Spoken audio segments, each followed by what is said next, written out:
some cartoons and vodka and do them all night long. Are you ready for some fun? Drink 'em down, drink 'em down, drink 'em down. Drink 'em down, drink 'em down, drink 'em down. Oh. I assume we're all fans of Mel Brooks here, right? I imagine everyone's got at least one of his movies they like. Personally, I'm a fan of Spaceballs, and I even got to see the producers live on stage. That was great. And then there's Robin Hood Men in Tights. It's not bad, but it's really just not popping like it should. And then there's the goddamn bridge scene with Little John, and even though I know where the joke is heading, it still cracks me up every time. I found myself thinking of that while I was rereading Cutie Boy for the 5th time, and I was still laughing my guts out. Cutie Boy is a Korean romantic comedy, which means it's read left to right. Weird, I know. And all the characters have 3-part names, which is just peachy for my script. Are you sure I can't give them nicknames? Can you think of any good ones? No, but that's never stopped me before. This story is mostly about Ravenscroft, a totally normal girl who got forced into being the gang boss for her girls' school. I know that doesn't sound normal, but in this case the term actually applies. She isn't some secret fighting badass, nor is she especially nice or cunning. She's taken just enough self-defense courses that she can hold her own in a fight. But that doesn't mean she's beating the gang bosses of boys' schools in fights on her own. Her classmates tip the fights by cheering and verbally abusing the boys for daring to hit a woman. Script Pluto, can we pick up the pace? That was a whole paragraph, and there is still a lot more to establish. Sorry. When Ravenscroft was in primary school, the bully Floofy Murder took an interest in her and scared the whole class into chanting that she has a fat butt. And clearly Ravenscroft is a magnet for abusive pricks because her current best friend, Blondinator, takes a special delight in being mean to her for amusement. It was her idea that Ravenscroft should become a gang boss to scare away the boys who would harass the other girls. When Ravenscroft bumps into a hot bishonen who seems to be into her, she immediately starts dating him.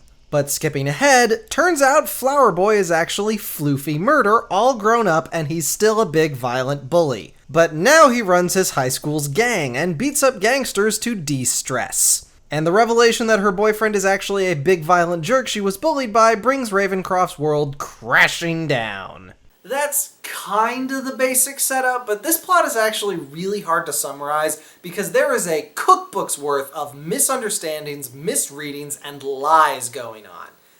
And now's a good time to mention that even though this is a romantic comedy, it does go dark at times, and the abusive boyfriend angle is just not in good taste. So if loud, abusive behavior is triggering for you, back out now, I promise I won't be offended.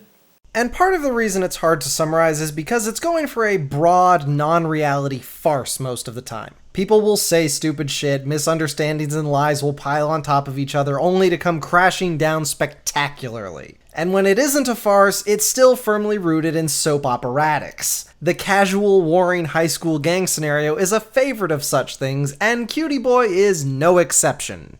So for example, the reason Floofy Murder insisted on everyone calling Ravenscroft fat-bottomed is because his grandmother that he dotes on won't let him marry anyone without birthing hips. And yes, on some level, it's funny that a 5-year-old has internalized that hilarious advice, and in flashbacks, we see his deluded interpretation of his bullying as him protecting the woman he loves by scaring away bullies, and helping her butt get bigger, which he hilariously never explained the motive behind. Him being a hopeless romantic who nurses a crush from kindergarten even while being a foul-mouthed gangbanger is a solid joke idea. But that doesn't really change the fact that Ravenscroft being terrified that her boyfriend is gonna kill her is the status quo for these characters for an uncomfortable length of time. Especially considering how funny they are once she figures Floofy Murder out.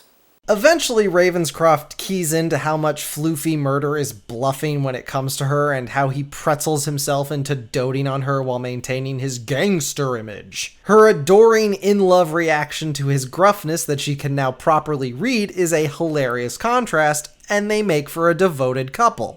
And there's other good comedic pairings. Beaglesburg and Poinsettia are the brains and idiot of the gang, with Poinsettia being able to dryly read the whims of their boss, while Beaglesburg blunders blindly into conversations everyone else was too afraid to start, often resulting in his beating.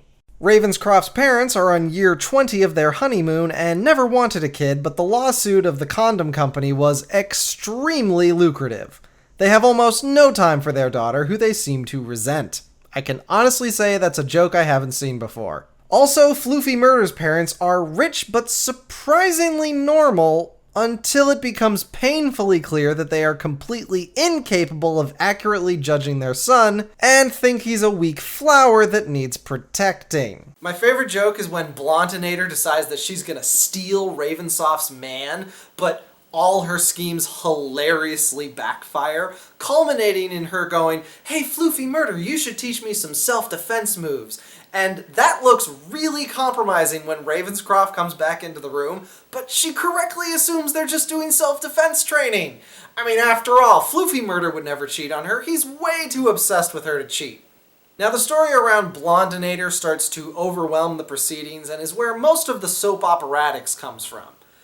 Which means I have to introduce Feral Hog. Seriously with these names? Feral Hog is a big handsome guy Ravenscroft bumps into while evading kidnappers again. At first he seems just a bit dumb and overly fond of dogs, but over time he really comes across as a complete monster. He's more interested in petting a dog that's biting him than saving a human woman from being hauled off.